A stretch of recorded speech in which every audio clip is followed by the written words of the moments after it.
मन के कुंभ मेला में કેટલા લોકો ભેગા થશે? કેટલા થયા? 65 કરોડ બહુ નહીં. मन के 65 કરોડ?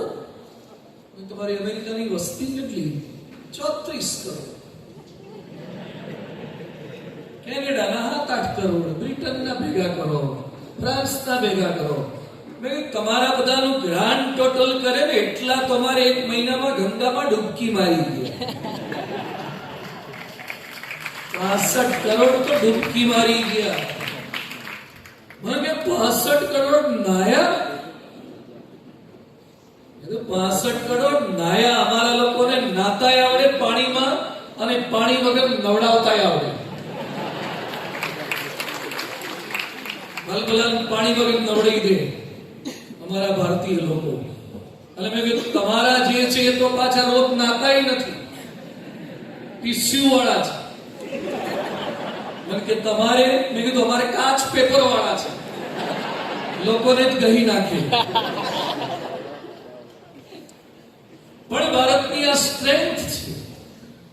આપણે જે નક્કી કરીએ છીએ 2 અબજ માણસોને વેક્સિન આપનારો એકમાત્ર વિશ્વનો દેશ હોય, ઇટ્સ એવર ઇન્ડિયા, આપણો ભારત છે. 2 વાર વેક્સિનેશન પ્રોગ્રામ અને પાછા બૂસ્ટર ડોઝ એટલે 2 અબજ વેક્સિનેશન પ્રોગ્રામ થયા છે. કોઈની તાકાત છે આટલાના વેક્સિનેશન પ્રોગ્રામને કરવા? એ ભારતની સ્ટ્રેન્થ. અને ભારતની અત્યારે સૌથી મોટી કોઈ તાકાત હોય તો યુવા પેઢી. youngest country in this world, it is our India. વિશ્વના તમામ દેશોમાં કોઈ યુવાન દેશ હોય તો એ ભારત છે.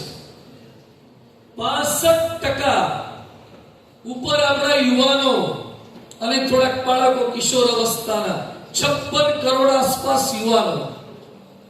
આજે કેટલાક દેશો વૃદ્ધ થવા લાગ્યા કારણ કે જન્મદર એટલો નથી એટલે વૃદ્ધાવસ્થાને પામવા લાગ્યા.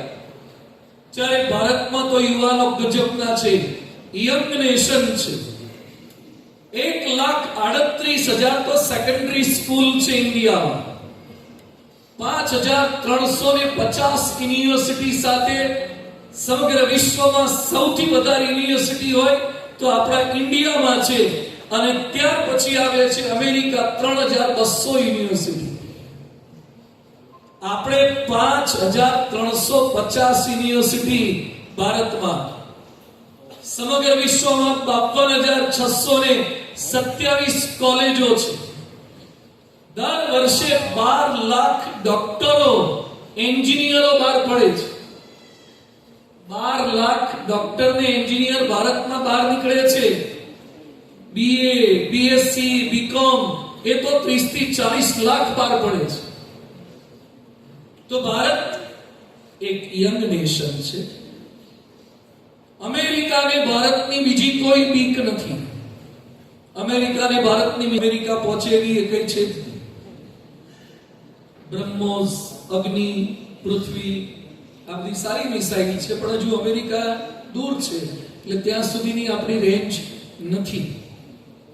આપણે પાકિસ્તાન કવર કરી લઈએ આખું 2 વાર. એક છોકરો મને કે આટલું જ જોઈએ છે. હવે થોડી આપણી તાકાત વધી છે. ચાઇના પણ આખું કવર કરી દી એટલી રેન્જ થઈ ગઈ છે. ભારતની તાકાત વધતી જાય છે. નહીં, પાકિસ્તાનને તો હમણાં આપણે સબક શીખવાડી દીધો છે. એ લોકો એની પાસેથી પૈસો કેમ લેવા? ભારતના યુવાનોની બીક છે કારણ કે એના યુવાનો બહુ બગડી રહ્યા છે. અમેરિકાની નોકરીઓ ભારતીય યુવાનો લઈ રહ્યા છે. વિઝા પોલિસી બધું ઓવરસીઝ નું અઘરું કરતા જાય છે. એ લોકોને બીક છે કે ભારતના યુવાનો નોકરીઓ લઈ જશે. હજી તો તમારી નોકરીઓ લીધી છે, આવનારા દિવસોમાં જોજો.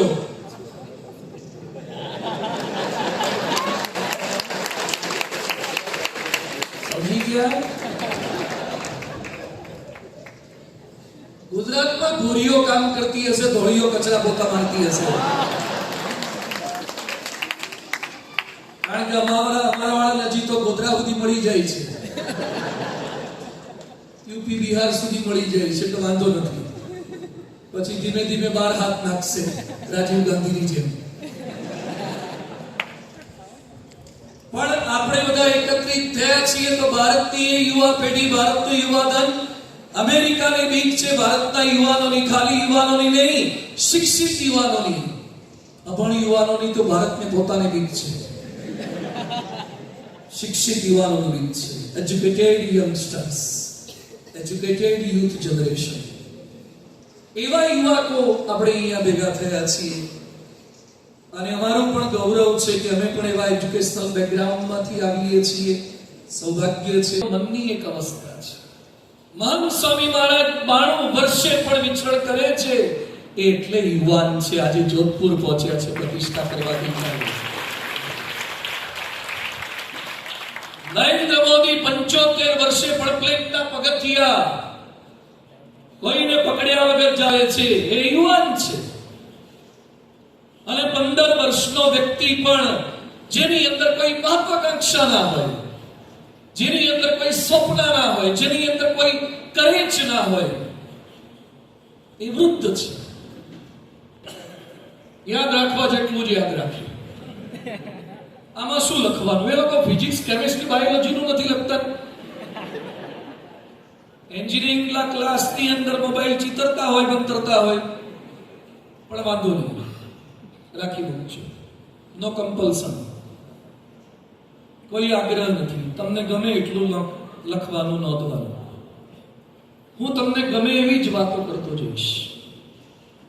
ગમે એવા વિડીયો બતાવશું, સ્લાઇડ્સ બતાવશું. બહુ કલરફુલ પ્રોગ્રામથી આપણે આ સમયને ખાલી પસાર નથી કરવો, પણ ઇન્વેસ્ટમેન્ટ કરવું છે. અને આપણે આટલા કિલોમીટરો કાપીને છેક આજીથી નર્મદા સુધીનું અંતર કાપીને આવ્યો છું. Not for a single rupees, not for a single garland. કોઈ હાર તોરા માટે, કોઈ ભેટ માટે આવ્યા નથી, પણ તમે વિશ્વને ભેટ આપી શકો ને એવા યુવાનોને તૈયાર કરવા માટે આવ્યા છે. ઇન્ડિયા પાકિસ્તાન એટલે આ લોકોએ આજે જ સિલેક્ટ કર્યું, નહીં તો કાલે જી તમારી પેલું થઈ જાય. પણ વાંધો નહીં, આગળ તો એકવાર આપણે એ લોકોને સબક શીખવાડ્યો છે. ફરીથી પાછું આવતીકાલે પણ હિસ્ટ્રી વિલ રિપીટ ઇટસેલ્ફ. આગળ તો એ લોકોને 7 વિકેટે હરાયા છે. અમે રાઈટ ઓર રોંગ? હું બધું જ ક્રિકેટનું જાણું છું, કહેતો જઈશ મારા પ્રવચન દરમિયાન. 7 વિકેટે આપણે હરાયા છે. અને પેલો ચહલીઓ એ ચહલ પહલ થઈ ગયો. So life is not only the cricket on screen. ખાલી સ્ક્રીન પર રમાય ક્રિકેટ નથી. ત્યાં લાઈફમાં બેટ જુદા છે, સ્ટમ્પ જુદા છે, બોલ જુદા છે. એમ્પાયર તો દરેક પરણેલાના ઘરે હોય જ છે. લેગ એમ્પાયર કહો કે થર્ડ એમ્પાયર કહો, એનો જ નિર્ણય આખરી હોય છે. જે મેરિડ થયેલા છે એને ખબર હશે, કુંવરાઓને હજી ખબર ન પડે. એ લોકોને એમ લાગે કે આપણું ધાર્યું થાય, પરણો પછી ખબર પડશે. એમાં આપણે જીત કઈ રીતે છે? આપણું ગમતું કંઈક મળી જાય તો જીત, આપણું ધાર્યું થાય તો જીત, આપણી ઈચ્છા મુજબની વસ્તુ, વાનગી, વેશભૂષા, પ્લેસ, વાતાવરણ, આ બધું મળી જાય તો જીત. થોડીક સ્લાઇડથી પહેલા આપણે સમજીએ એ વાતને.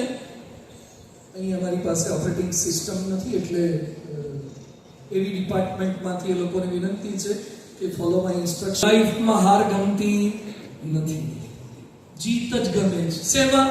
કેરમમાં, ચેસમાં, કબડ્ડીમાં, કોઈ પણમાં, સંગીત ખુરશી હોય, કંઈ પણ હોય, એમાં આપણને જીત જ ગમે છે. પત્તા રમતા હોય, કંઈ પણ રમતા હોય, એમાં જીત ગમે છે. આપણને ઇન્ડિયાની પણ જીત ગમે છે, ક્રિકેટમાં પણ જીત ગમે છે.